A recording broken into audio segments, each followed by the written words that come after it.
Naomi Carter stood in the checkout line at Harold's Grocery, smoothing crumpled bills with shaky fingers, already knowing she was $4 short for her son's formula, while strangers whispered judgments, unaware that a sharply dressed millionaire, 3 spots back, watched silently.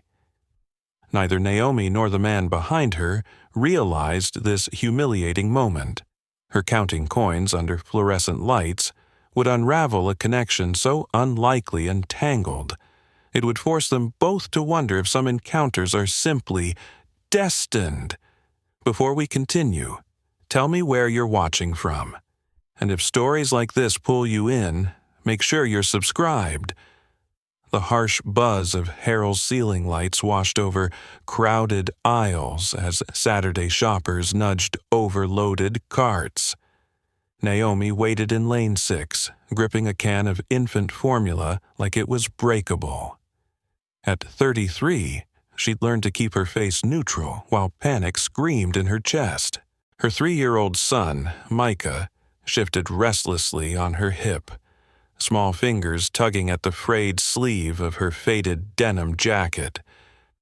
She adjusted his weight, shoulders aching from the double shift she'd worked the night before.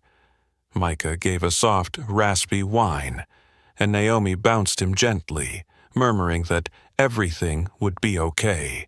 She wasn't sure she believed it. As the cashier rang up the customer ahead, Naomi counted her cash again, 5 worn singles, 3 quarters, 2 dimes, and a scarred penny that looked older than she was. The formula cost $18.79. She had $14.92. No matter how frantically she redid the math in her head, the numbers refused to budge. Her chest tightened as the line inched forward, carrying her toward a familiar, dreaded moment, one she'd survived too many times already. "Next, please," the cashier called, voice rough with fatigue from hours on her feet. Naomi stepped forward, setting the formula on the conveyor with exaggerated care, then settled Micah more firmly on her hip, straightening his little jacket. Micah coughed, a deep, rattling sound that didn't sound like a simple cold, and Naomi's heart clenched. That cough had worsened all week.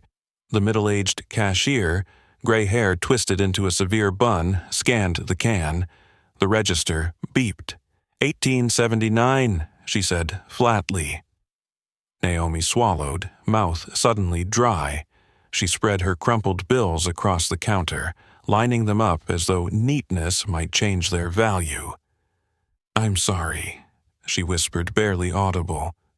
"I don't have enough. I thought it would cover it." The cashier's expression didn't shift, but she sighed softly. "How much do you got?" Naomi's cheeks burned. $14.92. "You're about $4 short, sweetheart." Naomi nodded, feeling the sting of humiliation prickle the back of her neck.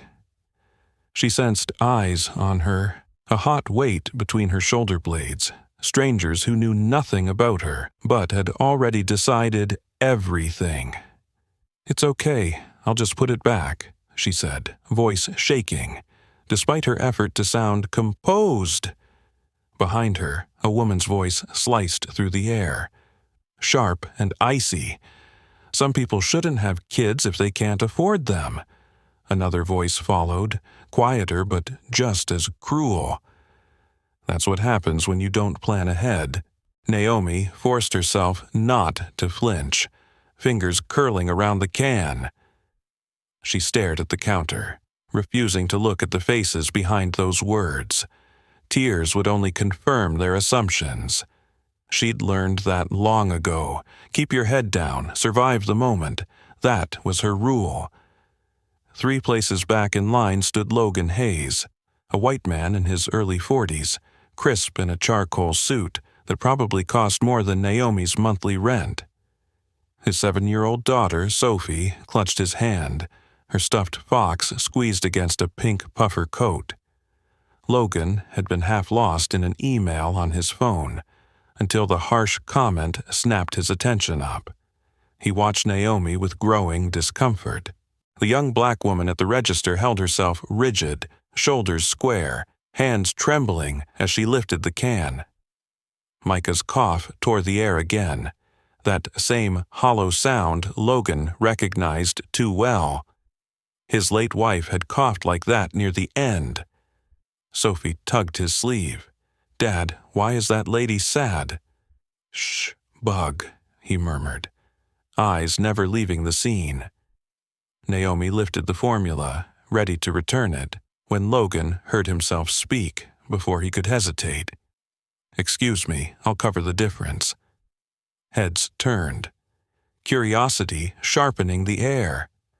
Naomi froze, eyes widening, as she saw the man in the expensive suit step forward. Hope flickered, then slammed shut behind years of hard-earned pride. "Thank you," she said carefully, "but no, I can't accept."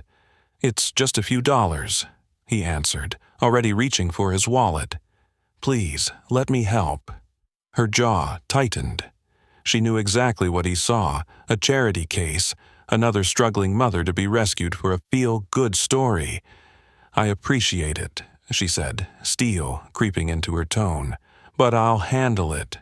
The cashier glanced between them, clearly uneasy. "Ma'am, if he wants to—" "I said no," Naomi cut in, voice sharper now. Shame and frustration. "Tangling." She pulled the formula completely off the counter. "I'm sorry for holding everyone up." With Micah balanced on her hip, she turned and walked away, legs unsteady but posture straight, weaving through aisles toward the exit as conversation slowly resumed behind her. Logan stood there, wallet in hand, feeling like he'd somehow made everything worse instead of better. The cashier resumed scanning his groceries. Sophie looked up at him, blue eyes puzzled. "Why didn't she want your help, Dad?" He searched for a simple answer a child could understand. "Sometimes people need to feel strong," he said quietly. "Sometimes help doesn't feel like help at all." Outside, the early evening air had turned sharp and cold. Naomi waited beneath a flickering streetlight at the bus stop, rocking Micah as his coughs became more frequent. She checked the transit app on her cracked phone. The bus was 20 minutes late, 20 extra minutes in the cold with a sick child. "It's okay, buddy," she whispered into his tight curls. "We'll figure this out, we always do." Micah whimpered, his forehead hot against her collarbone. Naomi blinked back tears. She had just enough set aside for rent this month. A free clinic opened Monday. If she could just get him through the weekend, they might be okay. They had to be. Back in the parking lot, Logan loaded groceries into his Mercedes SUV. Sophie buckled safely in her booster seat. He was about to pull out when he patted his pocket and realized his wallet was missing. "Hang on, Soph, I think I left something." Jogging back inside, he retrieved the wallet from the cashier, who'd tucked it safely under the register. On his way out, he spotted Naomi still at the bus stop, bracing Micah against the wind. He hesitated. His first attempt at helping had gone badly, but watching her shiver in the growing darkness twisted something deep in his chest. He approached slowly, careful not to crowd her.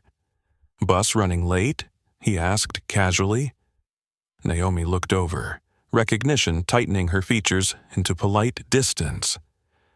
"Yeah, should be here." "Can I give you a ride?" he asked. "No strings, just a lift." She shook her head, lips curving into a small, tired smile that never reached her eyes. "Thank you, but we'll wait, really." Logan nodded, accepting it. "All right, stay warm." He turned to go, then paused. "For what it's worth, you're doing great. Being a parent is hard enough without strangers making it harder." Something softened in Naomi's expression. "Thanks for saying that." Logan walked back to his car. Sophie pressed her face against the glass, watching Naomi and Micah as they waited in the cold. As Logan pulled away, Sophie's earlier question echoed, "Why didn't you help her?" The truth was, he had tried and failed. Maybe help only mattered when it came in a form someone could actually bear to accept. The drive home wound 20 minutes through quiet, tree-lined streets. Logan's house sat behind wrought iron gates, a sprawling colonial with manicured hedges and warm light glowing in nearly every window. Inside, he carried Sophie to the kitchen, where Carmen, their housekeeper, had dinner. Ready!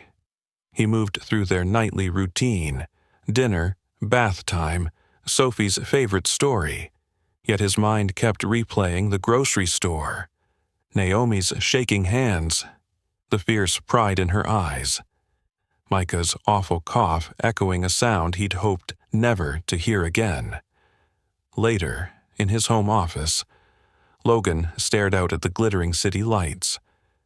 A framed photo of his late wife, Julia, sat on his desk, capturing her bright smile from before illness hollowed her cheeks.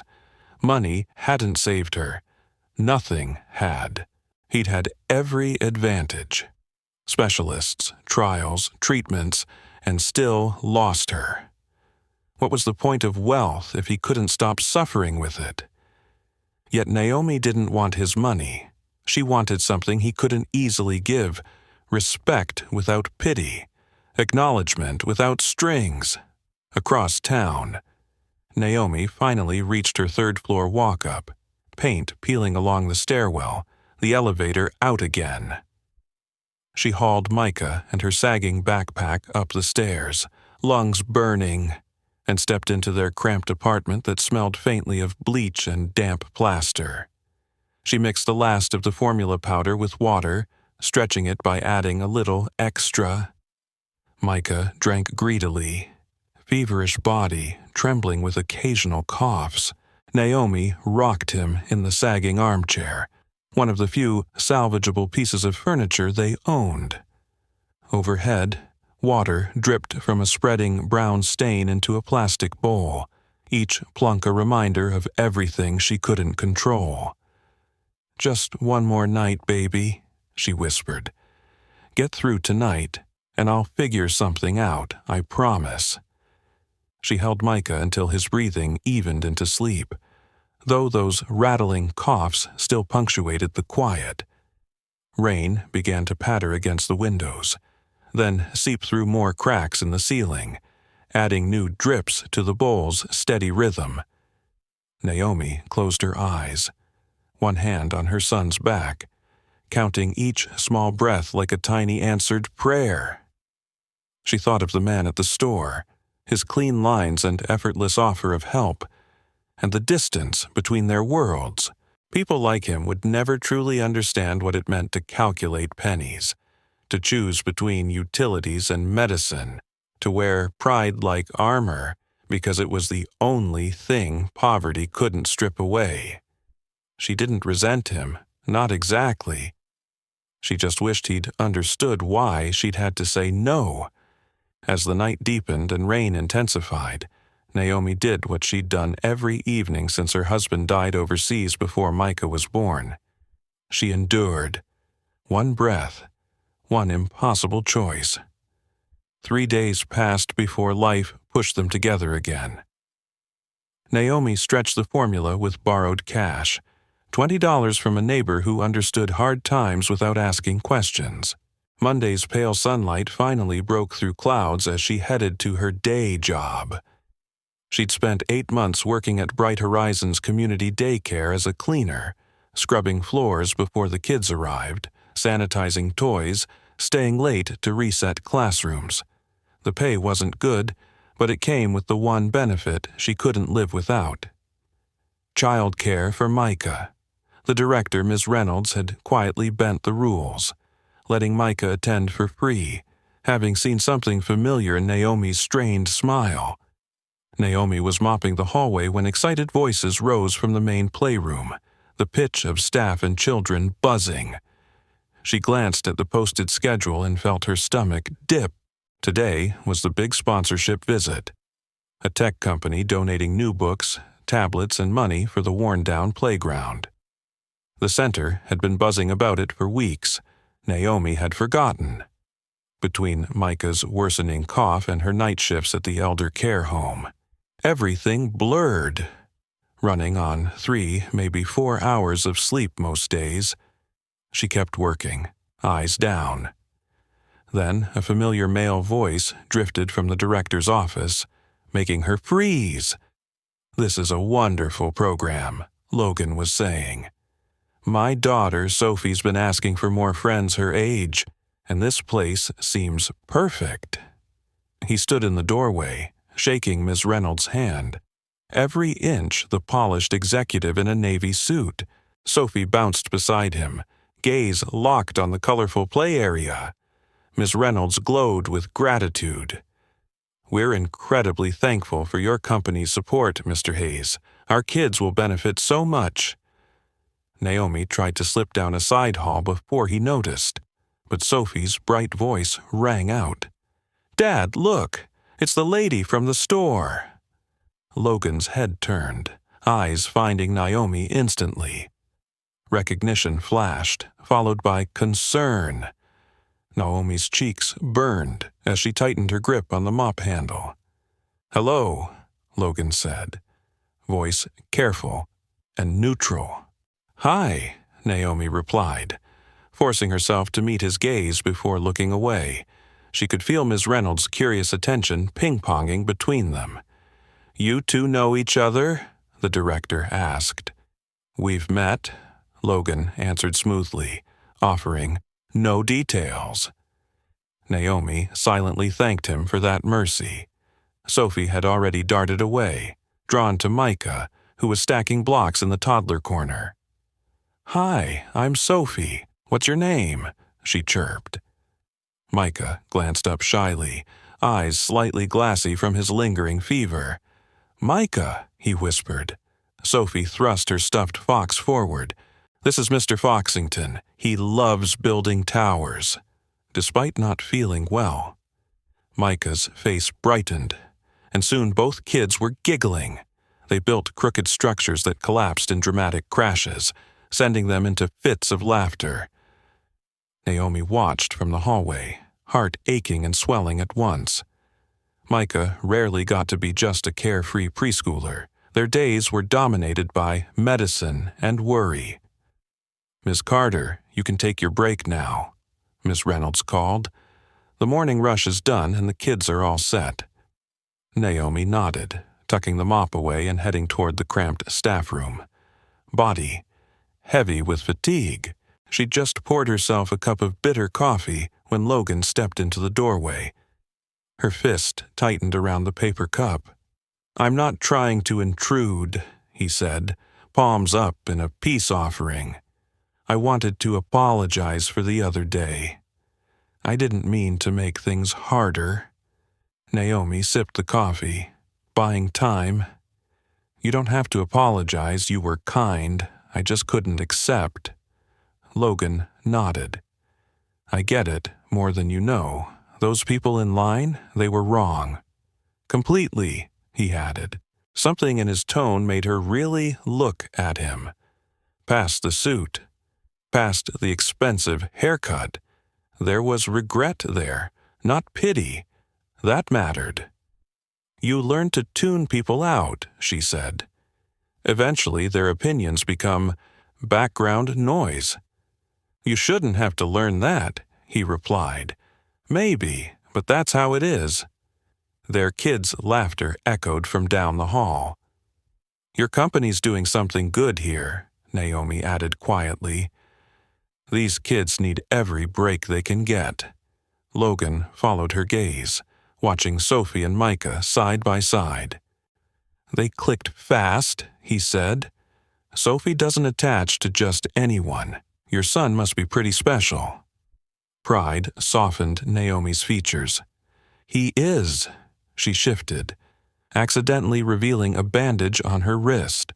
Logan's eyes flicked to it. You hurt? Just a burn from work, she said, tugging her sleeve down. My other job, night shift as a nursing aide at Riverside Home. Hot soup met clumsy hand.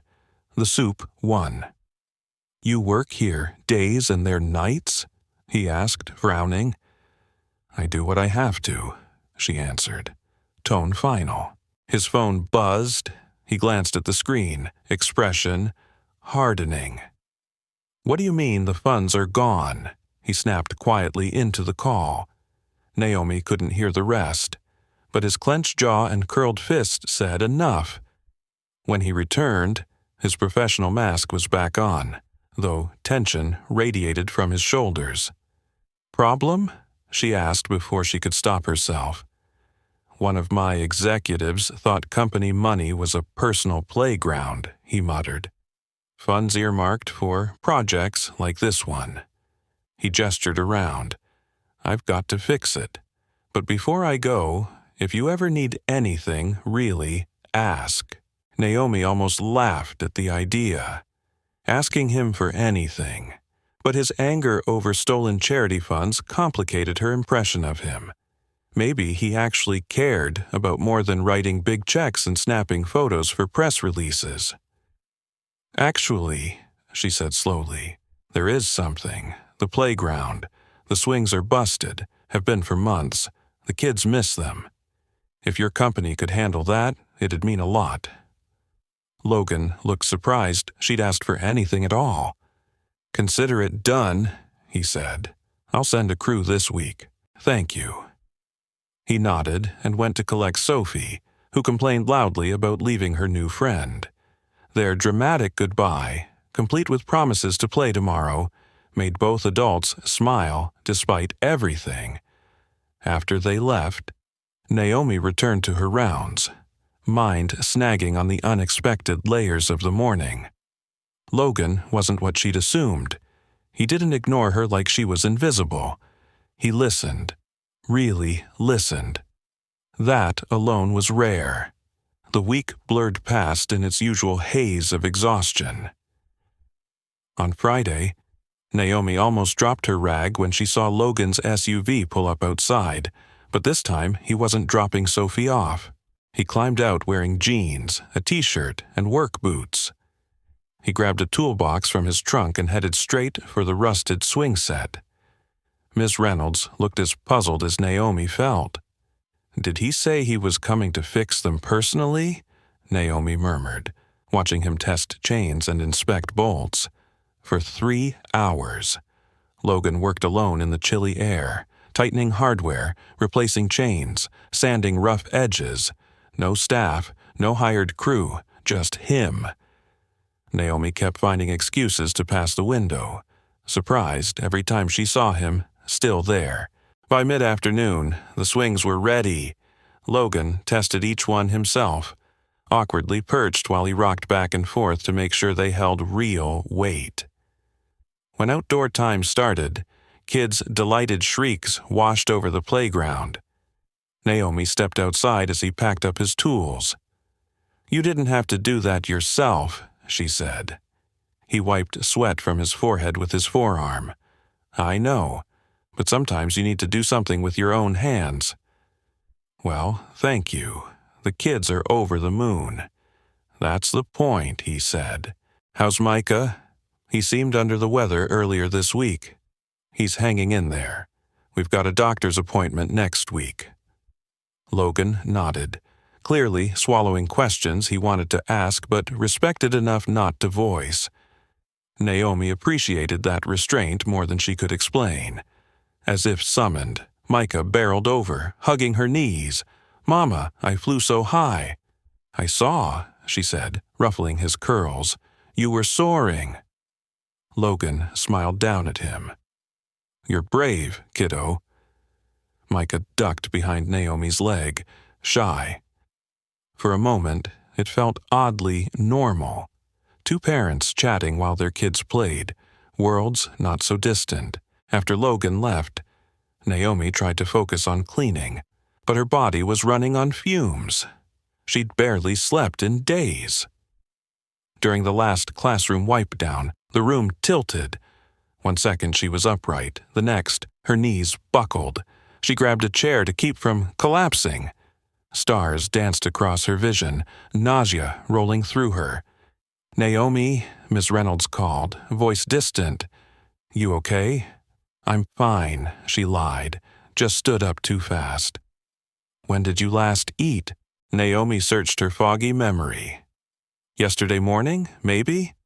Time had blurred into a loop of work, worry, and caffeine.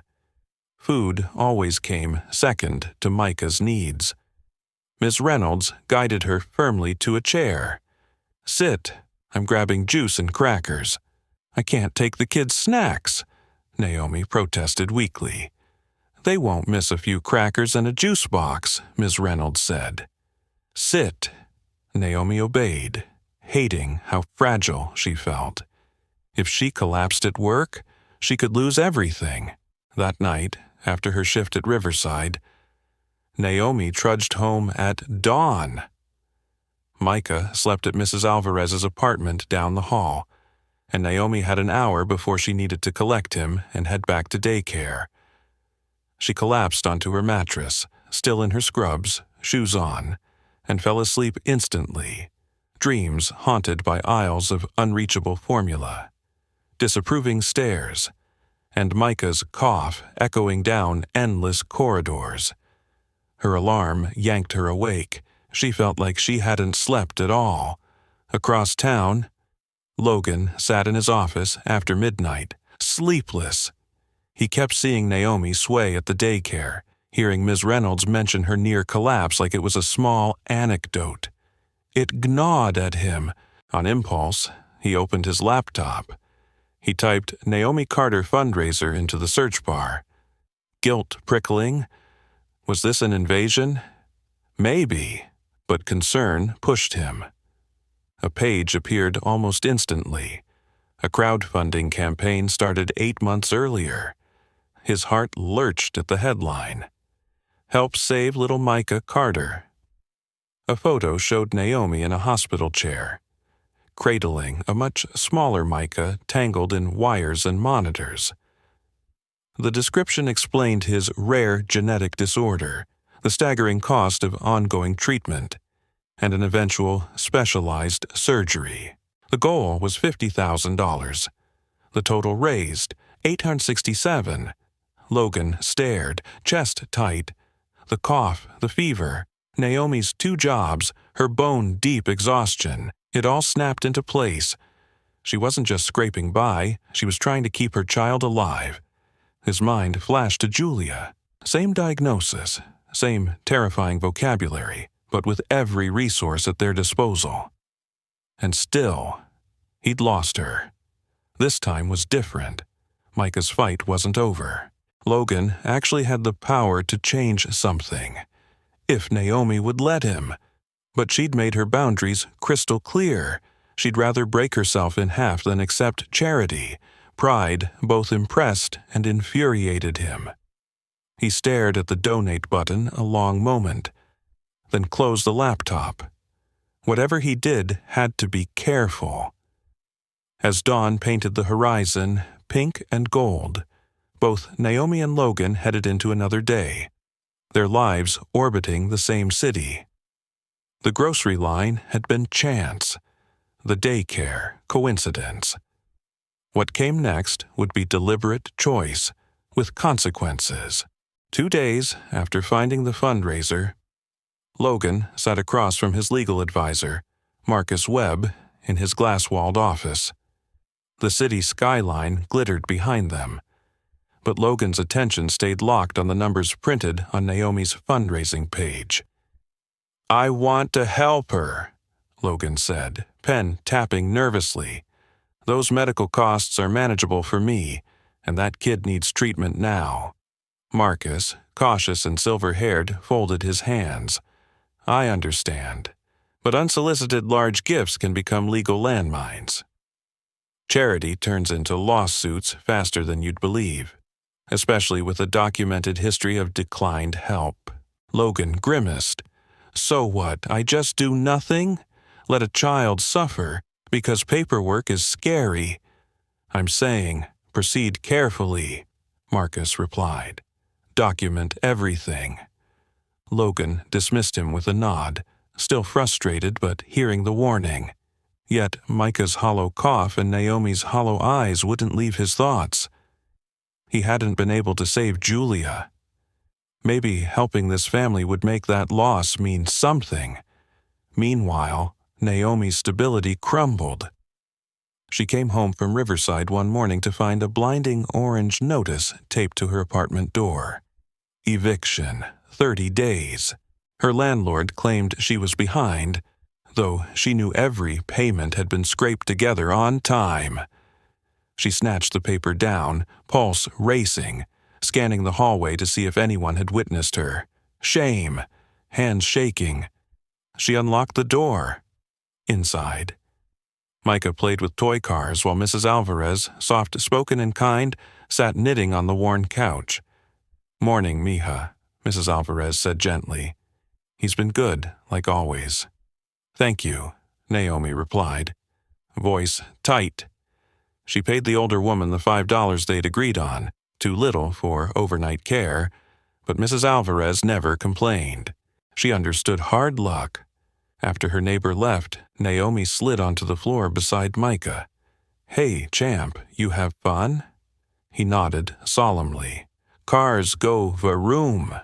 "They sure do." She kissed his hair, heart twisting. "How did you explain we might lose our home to a 3-year-old? There was no time to sit with the panic. She had to get him ready for daycare and herself into clean clothes. Moving on autopilot, she shoved the eviction notice into a drawer where Micah's curious hands wouldn't find it. At Bright Horizons, she plastered on a smile, cleaning as usual, insisting she felt better when Ms. Reynolds checked in. "Just low blood sugar," she lied, "nothing serious." But everything felt life and death now. That night, lying awake beside Micah, she broke. She opened the fundraiser app, staring at the pathetically small total, $887. It might as well have been $8.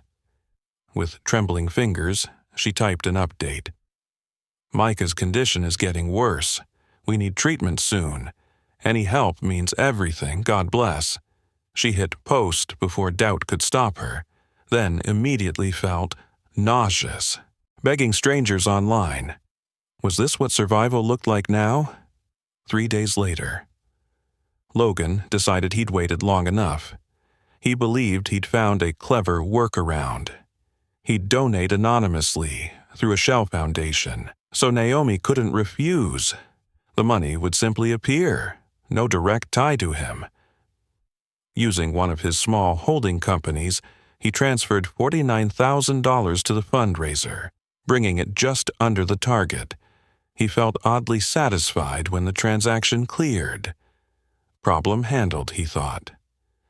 Naomi was at work when her phone wouldn't stop buzzing. Texts, emails, notification pings.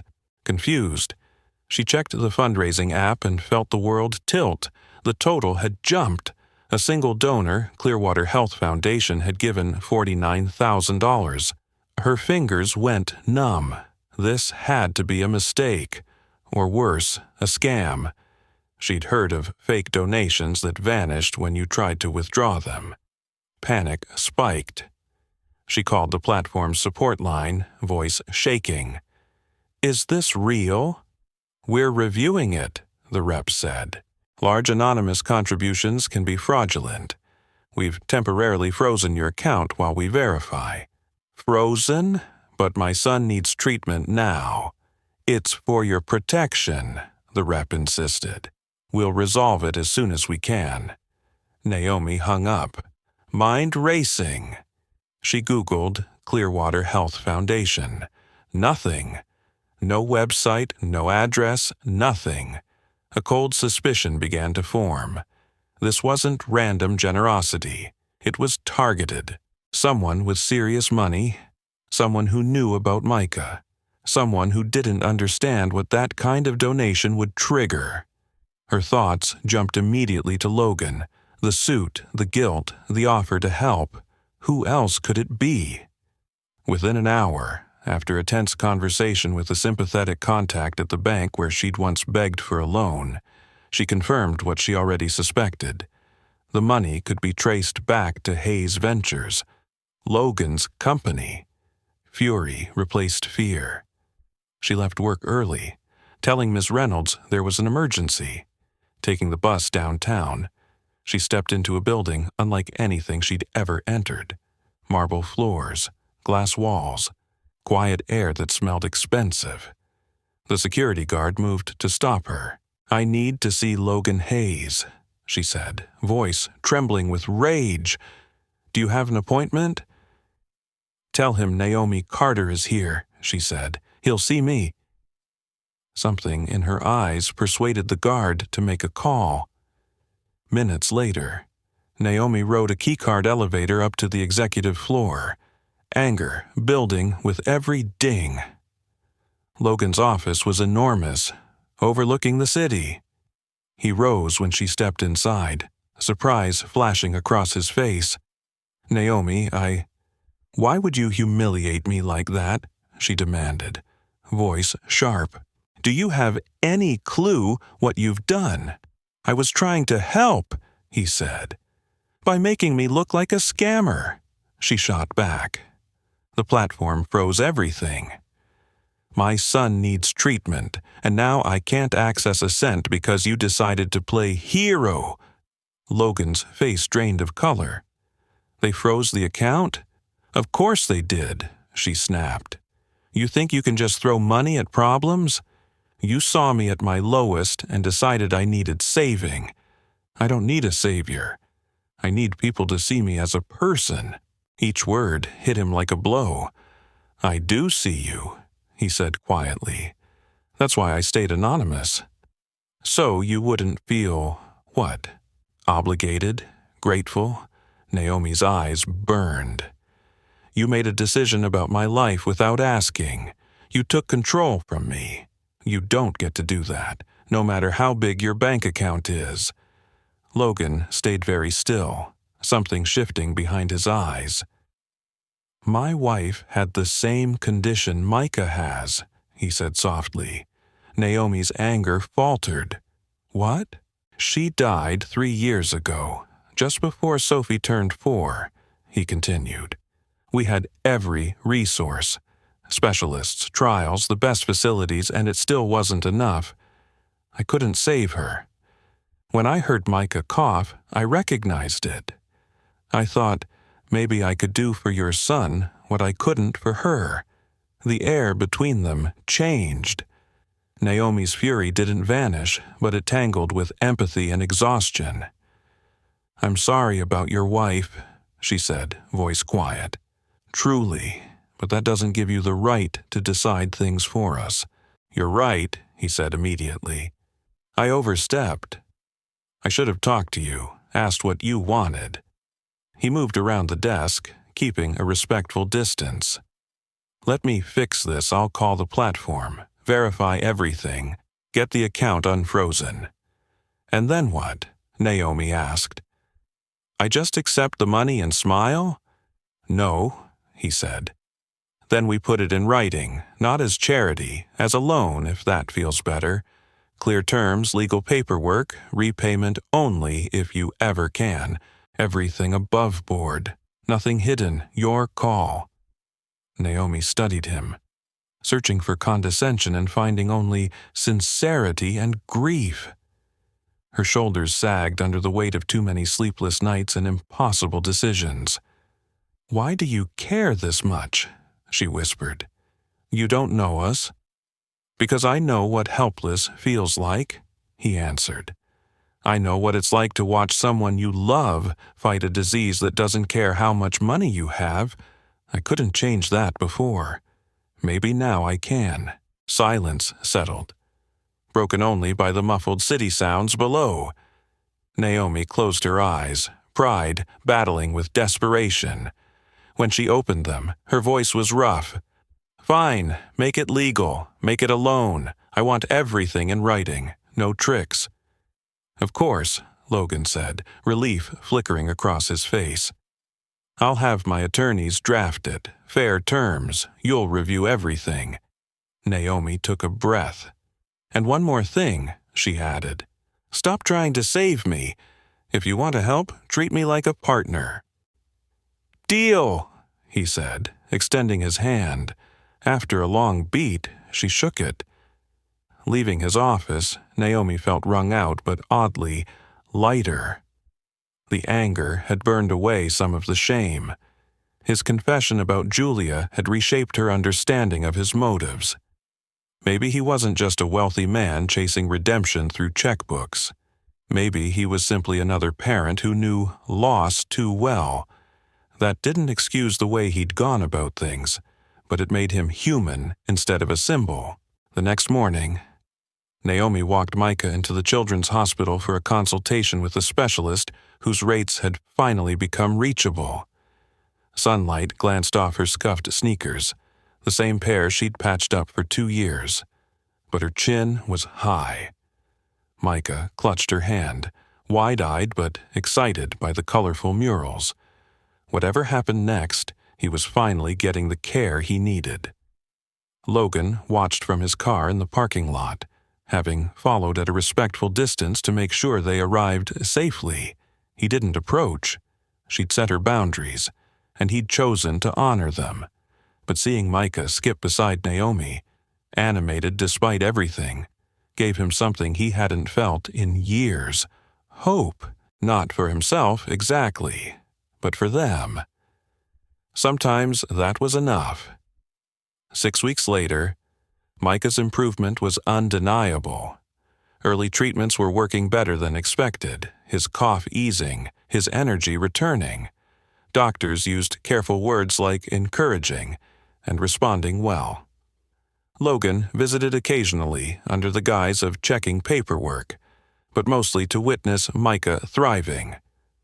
Sophie proudly called Micah "my little brother," and their bond only deepened. Meanwhile, whispers and camera flashes began circling Logan's life. So he stood before microphones at a packed press conference. Face steady. "I'm here to address rumors about my connection with Naomi Carter. The truth is, Carter's son has a rare condition requiring costly care," Logan announced.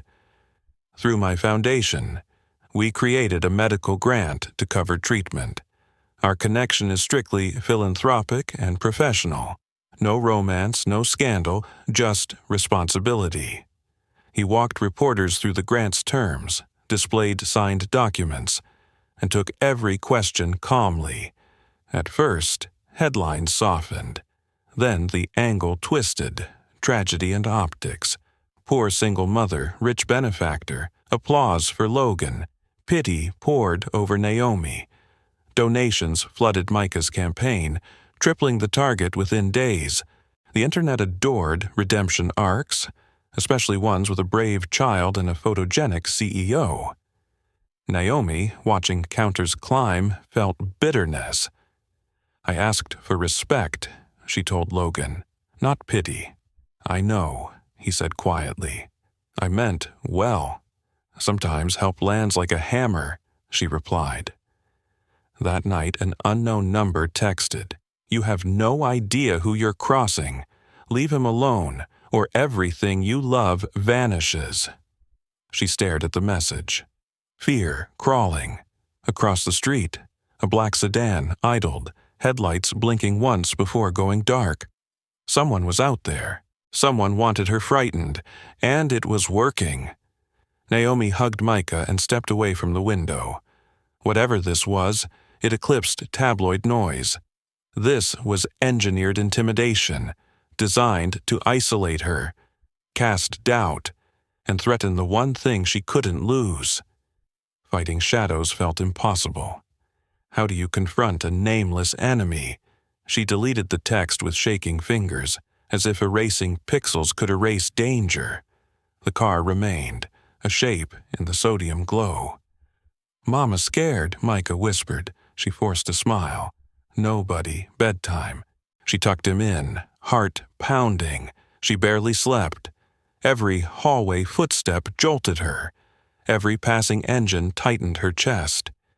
She kept one hand on Micah's back all night, as if touch could build a shield against whatever waited outside. 2 evenings later, back from interviewing at another elder care facility to replace the daycare job she'd lost, Naomi stepped off the bus. The same black sedan idled curbside.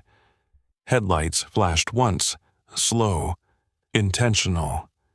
And then it rolled away. Panic surged. This wasn't coincidence.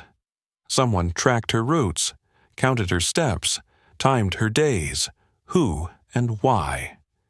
She didn't know that Logan's security unit had already noticed and had started quietly circling her block. Daniel Ross, head of Hayes Venture Security, convened an unscheduled briefing. "Sir, we've got active surveillance on Miss Carter," he reported.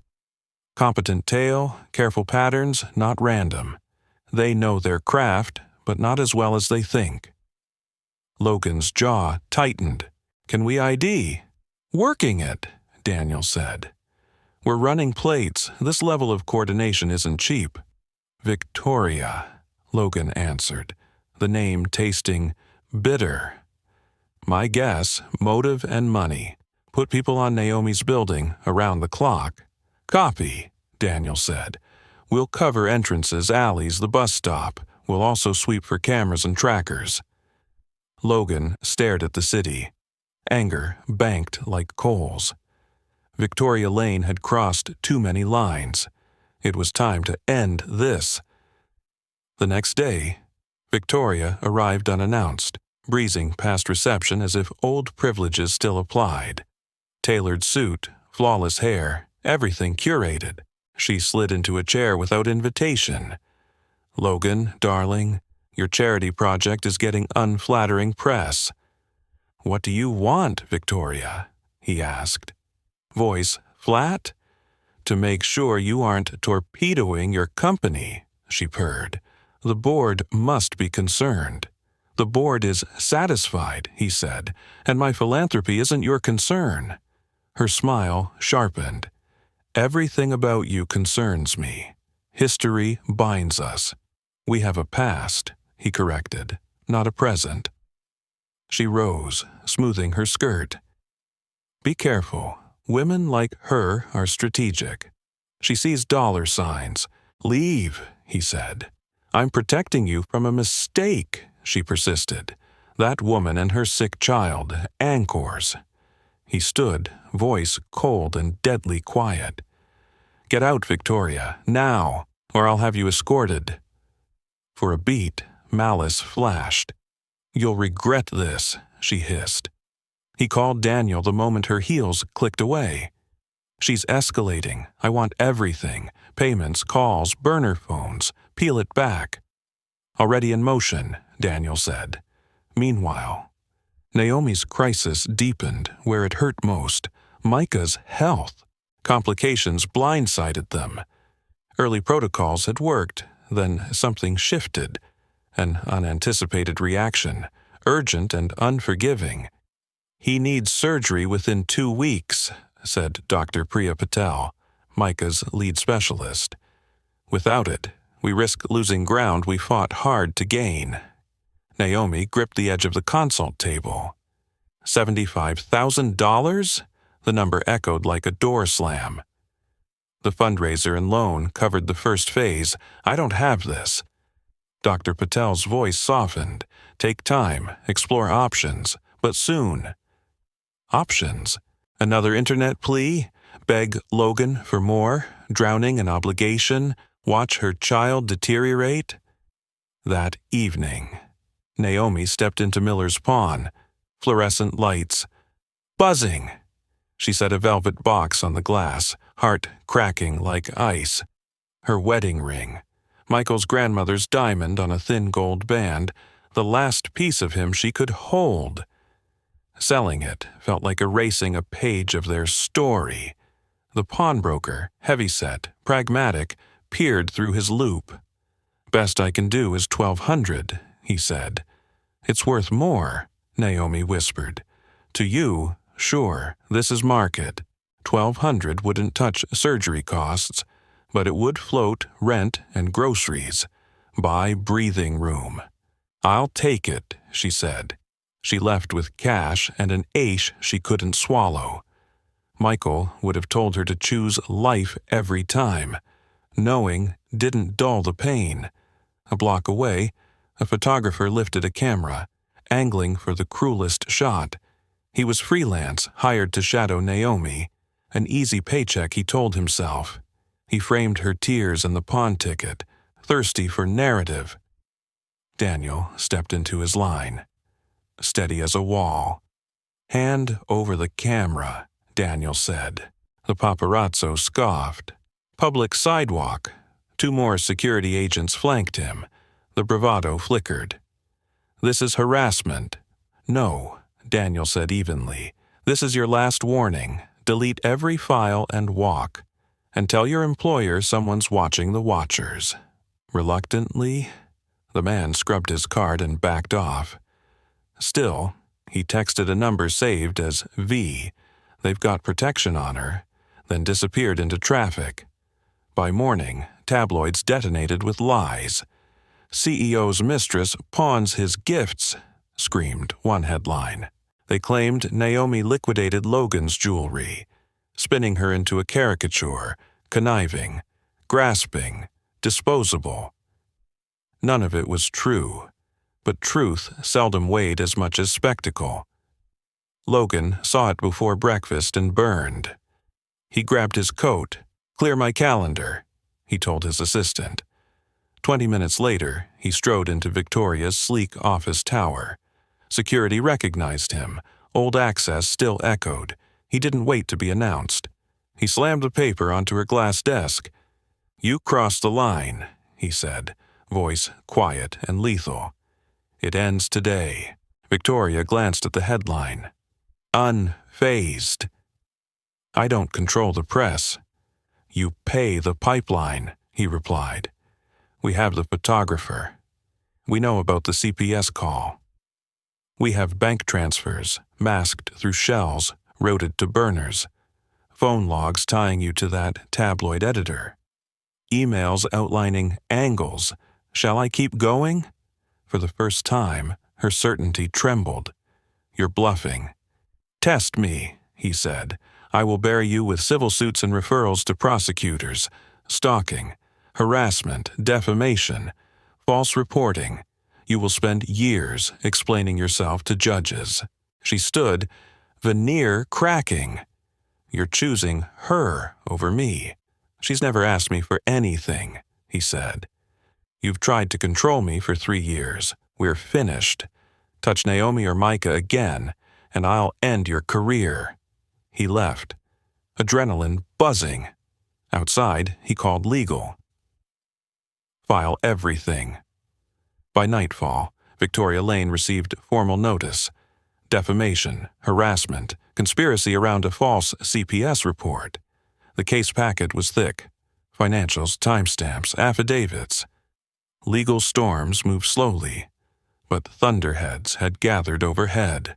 Naomi, meanwhile, went to ground. The pawnshop photos cracked something inside. She stopped answering, focused on shifts and survival.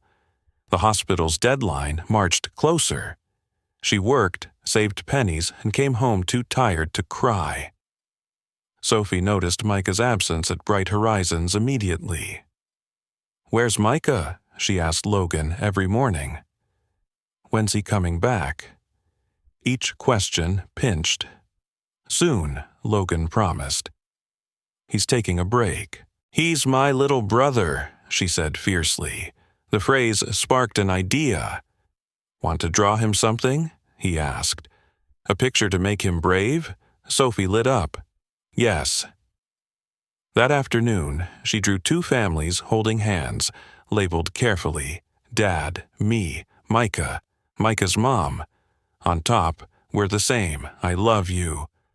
Logan swallowed hard. Kids saw clean lines where adults saw knots. "Let's mail it," he said. Sophie dictated a note. "Dear Micah, I miss you. You're my brother forever. Love, Sophie." He posted it, hoping paper could cross barricades. 3 days later, Naomi held the drawing. Micah glowed, parading it around the apartment. My sister sent it, he told everyone. Naomi felt a seam give way.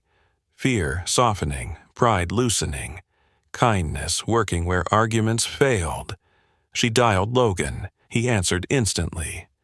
Naomi, relief bled into his voice. "Are you okay?"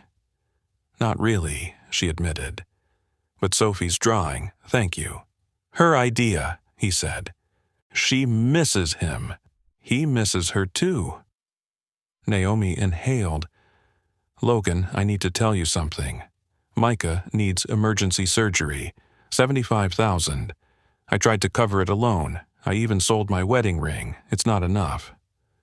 Silence, then gentleness. "Why didn't you call?" "Because needing help all the time feels like failing." "Needing help is human," he said. "Then I'm asking officially, partner, borrower, whatever label works, help me save my son." "You don't have to ask twice," he said. "It's done. We'll sort paperwork later." Logan had been sketching something larger. That night, he convened his foundation's board. "I want a dedicated program for single parents facing catastrophic pediatric costs. We'll call it the Micah and Sophie Foundation. Two kids who reminded me why money must serve people." "Funding?" a director asked. $50 million to start," Logan said. "And I want Naomi Carter as community outreach lead. She knows this battlefield. Optics, someone hedged. It'll look like favoritism." "It'll look like what it is, respect for lived expertise," he replied. The board voted yes. Logan left energized, then took another step. He met the daycare board. "I'll make a significant gift," he said. "On one condition, rehire Naomi as community outreach coordinator. You fired her over gossip. Fix it." They squirmed. Everyone remembered the whisper campaign. "Mr. Hayes, no hedging," he said. "She's an asset. Parents trusted her. Kids adored her. Do the right thing." 2 days later, Ms. Reynolds called Naomi with apologies and an offer. Not janitorial, outreach. Better salary, steady hours, childcare intact. Naomi said yes through tears. For the first time in months, the future didn't feel like cliff edge and wind. Still, Logan wasn't finished reframing the narrative. He organized a televised fundraiser to launch the new foundation. Naomi hesitated. Cameras still meant ambush in her bones. But Logan promised. "This time you aren't a prop. You're a partner." Backstage, Naomi trembled in a consignment shop gown that fit like hope.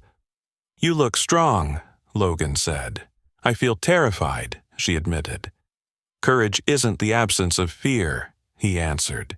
He offered his arm. "Ready." They stepped into light together. Applause thinned to silence as Logan reached the microphone.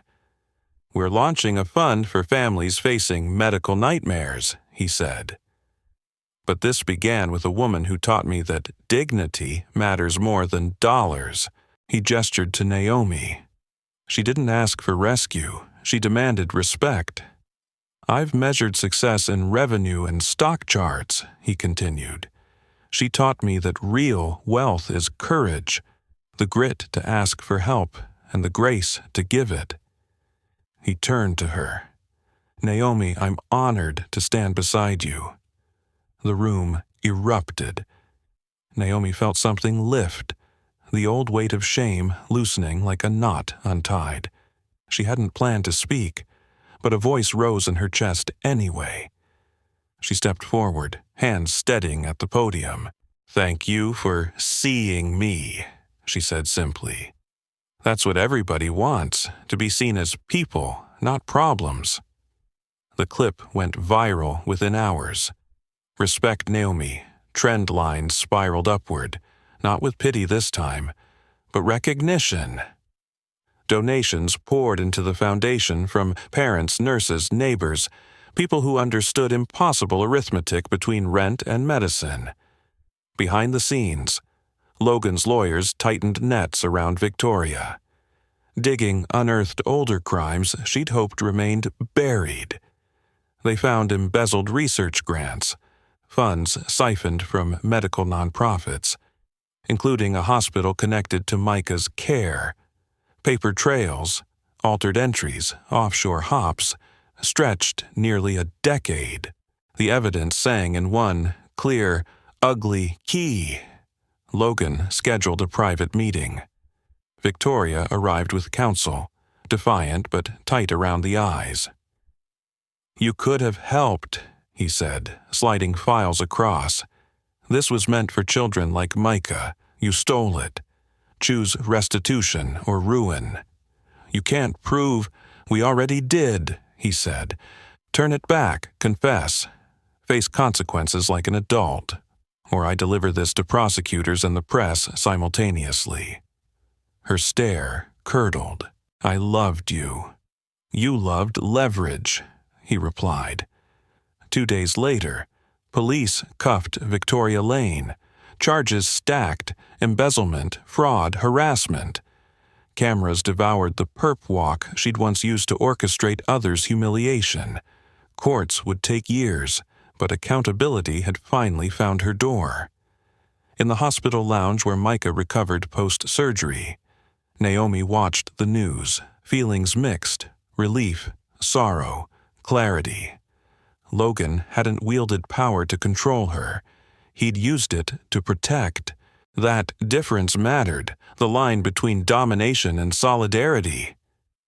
Micah's operation succeeded beyond hopes. Monitors steadied. Breath came easier. Dr. Patel's optimism turned from cautious to genuine. Naomi texted Logan, "Thank you for helping when I couldn't, for seeing me, for fighting beside me." He replied almost instantly, "You were always strong. You just needed someone next to you, not over you." Naomi cried, this time relief, not despair. The battle hadn't ended, but she wasn't alone in the fight anymore. Weeks flew. Micah ran without coughing, played without pausing to clutch his chest. The Micah and Sophie Foundation took shape.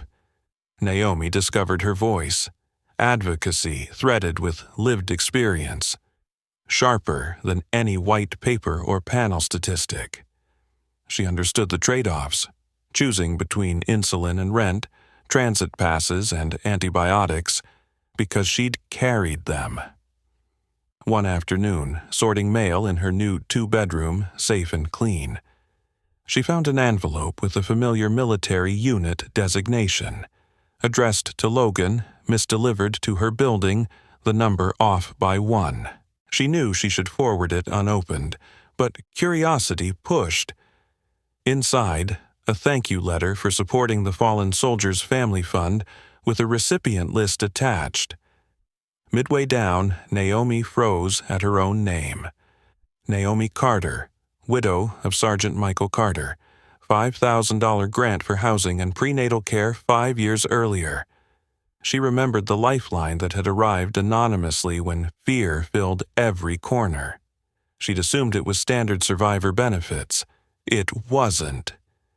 It had been Logan's quiet generosity, long before they met. Their grocery line collision wasn't the first thread, just where the weave became visible. She called him, breathless. "Can we meet now?" Half an hour later, they sat in a coffee shop, letter between them.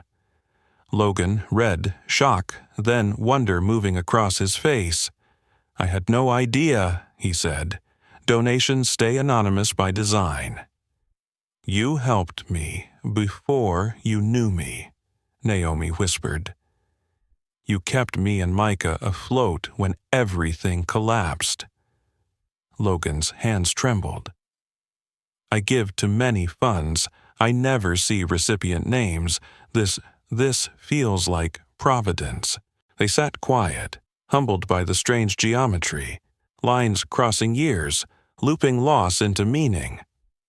"There's more," Logan said, pulling up an email. Dr. Patel explained Micah's protocol traces back to research funded during my wife's case.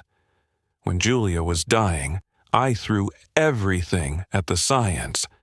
Our trials failed for us, but the data became a foundation. Without it, Micah's team wouldn't have the map they're using. His voice broke. Julia saved him. Naomi swayed with the realization. Your wife's suffering helped build Micah's cure. Yes, Logan said. That doesn't lessen the grief, but it transforms it. He reached across the table. Maybe none of this was random. Naomi held his hand, feeling the weight and wonder. Thank you, for then, for now, for turning grief into fuel. He nodded, eyes wet. Thank you for teaching me what help should look like. A month later, the Micah and Sophie Foundation launched officially at the hospital where Micah had healed. Dr. Patel cut a ribbon on a new pediatric wing. Coverage was expansive, but framed accurately. Community, dignity, shared responsibility. Naomi spoke, voice resonant. Last year, I stood in a grocery checkout unable to cover formula. I thought that moment was about poverty. It was about something deeper, how we measure worth, and how we choose to see each other. This foundation says no parent should choose between medicine and rent. No child's future should depend on luck or indulgence. We're here to close the gap with respect, not pity. Applause rolled through the atrium like tide. And I learned accepting help isn't weakness, it's wisdom. We aren't meant to survive alone. She honored Julia's legacy and Michael's service, stitching their names into the foundation's story, a tapestry of grief remade as kindness. Later, Naomi and Logan watched workers expand Bright Horizons playground, the same spot where he'd once replaced chains and sanded rust. I have something, Logan said, producing a small box. Naomi opened it and forgot to breathe. Her wedding ring, Michael's ring, nestled inside. How? I traced it, he said. Bought it back. It belongs with you. She slid it on, tears bright. You didn't have to. Some things are bigger than money, he said. She hugged him hard, gratitude and memory colliding. Thank you for seeing me that day, for fighting when I couldn't, for making something beautiful from wreckage. He hugged back, eyes damp. You made it beautiful. I just cleared debris. Sunset gilded the city. Sophie and Micah sprinted across the yard, laughter skimming the warm air. My brother, Sophie shouted, grabbing Micah's hand as they scrambled up the slide. Naomi and Logan watched, companionable and quiet. They weren't a love story, not that kind. They were something steadier. Mutual respect, shared purpose, an agreement to stand shoulder to shoulder. Sometimes that lasted longer than heat. Sometimes that built hospitals. Sometimes that changed towns. Months slid into a year.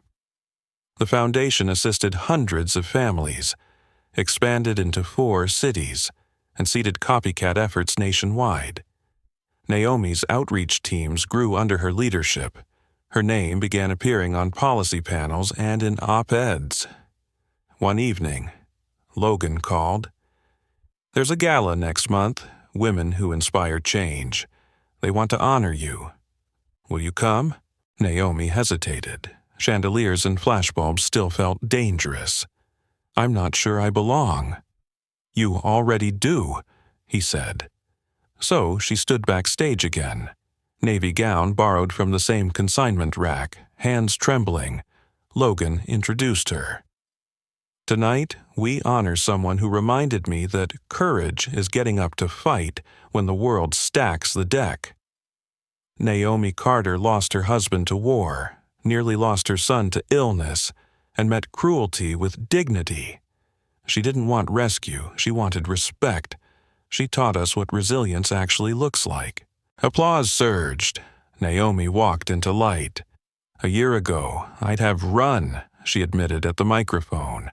Now I know belonging isn't wealth, it's shared humanity. We've all needed help. We all matter. My story is just one version of everyone's story. The standing ovation felt less like adoration than affirmation. Afterward, an older woman approached, face flushed with recognition. Naomi knew her immediately. The cashier from Harold's The Day Dignity felt like a luxury she couldn't afford. "I'm ashamed of how I treated you," the woman said. "I was tired, short-tempered, unkind. You deserved better." Naomi listened, then nodded gently. "We all have days we aren't proud of. What matters is seeing it and choosing differently." "I see you now," the woman whispered, eyes wet. "I'm sorry I didn't then." They hugged briefly, two people reaching across a painful moment toward grace. Both walked away crying and smiling. Lighter for the exchange. The next year, the foundation opened its first dedicated pediatric wing. Media packed the lobby, but the moment that mattered most was small. Micah, healthy and curious, looked up at Naomi as she cut the ribbon. "Why are they clapping?" he asked. "Because we're helping other kids feel better," she said. "Like you did." "That's good," he announced. 4-year-old wisdom, clear as water. Naomi kissed his hair, gratitude rising like sunlight in her chest.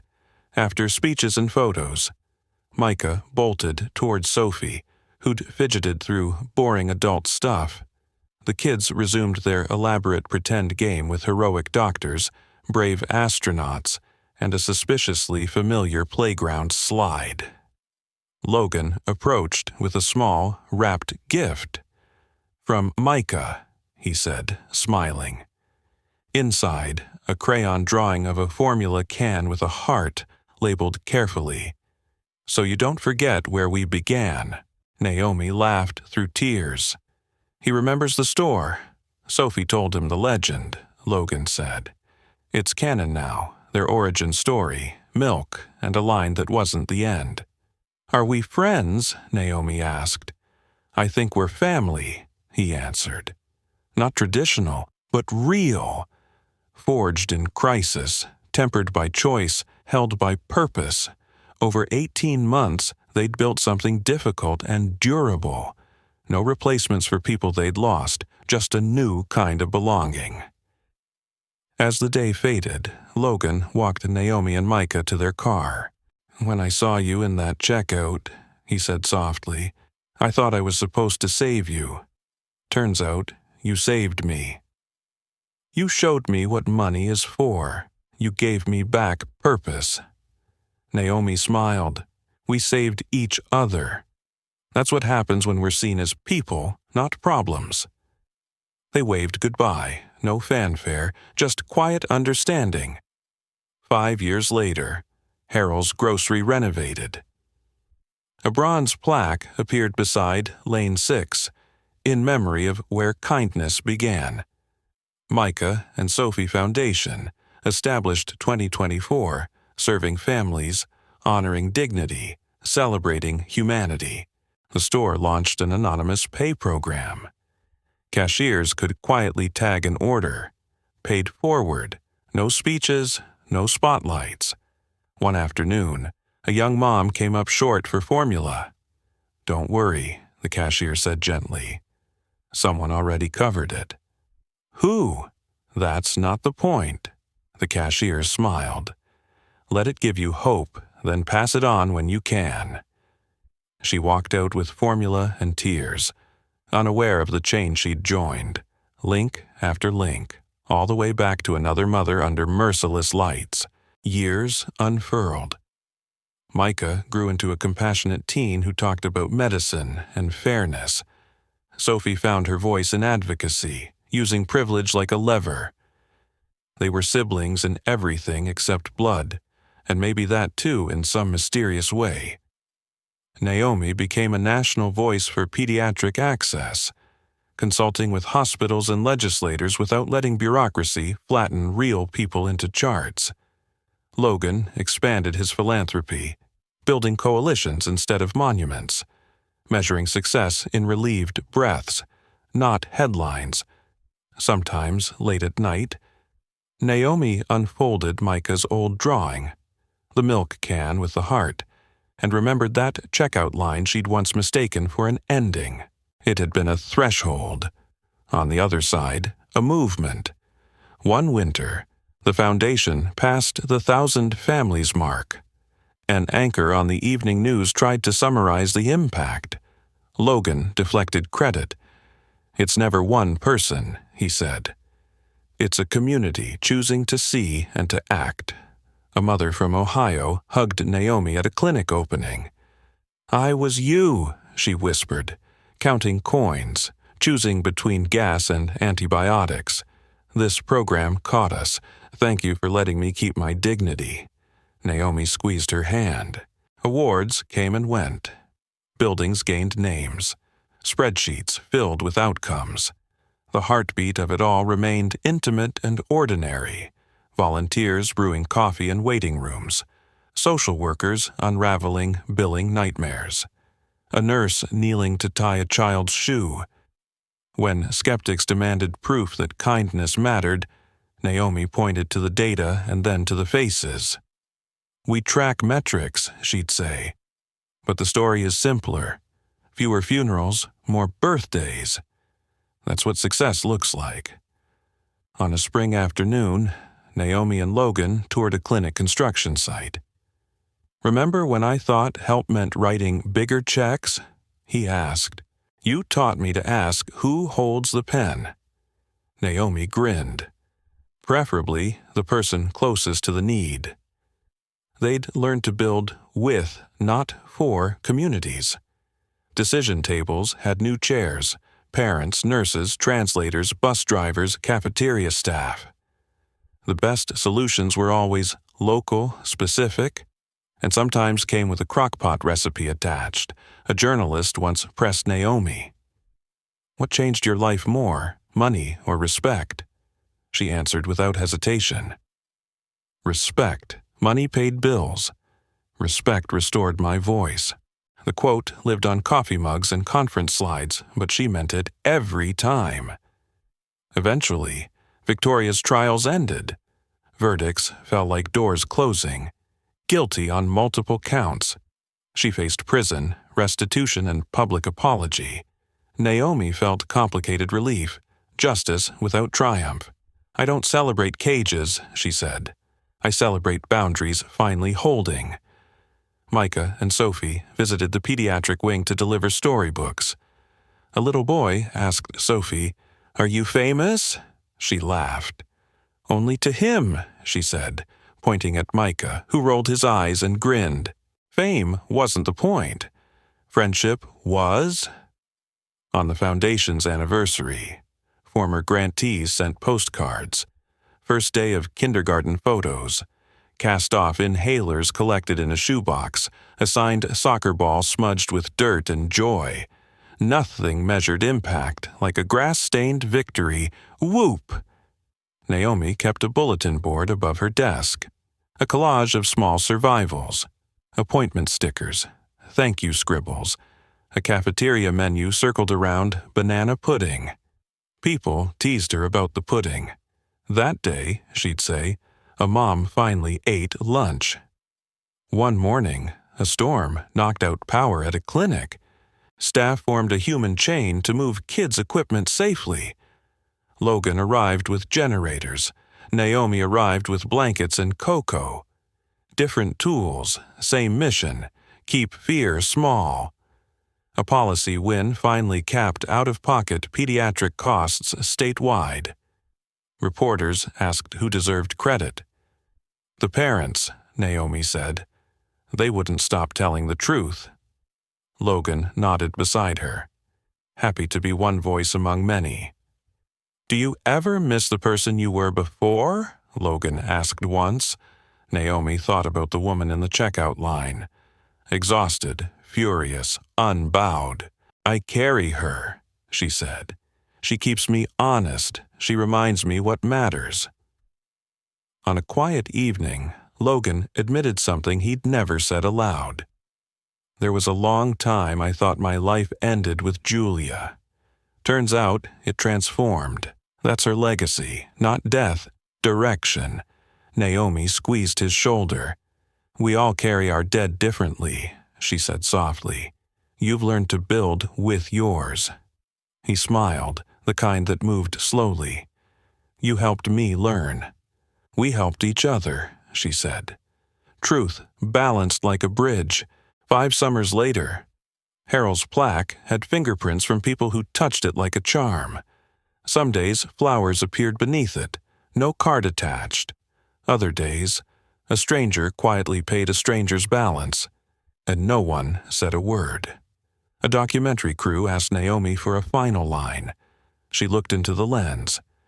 Kindness isn't extra, it's infrastructure. If we build it well, fewer people fall through.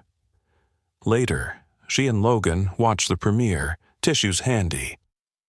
The film ended with Sophie and Micah racing across that playground, laughter braiding with wind. The credits rolled over their crayon drawing, 2 families holding hands. Viewers stood up sniffling, then pulled phones to donate or sign up. Impact rippled. Workplace giving, payroll roundups, civic clubs sponsoring clinic days, churches swapping shame for support, barbershops collecting bus vouchers, an auto shop offering free brake jobs for parents heading to hospital appointments. Everyone had a lever.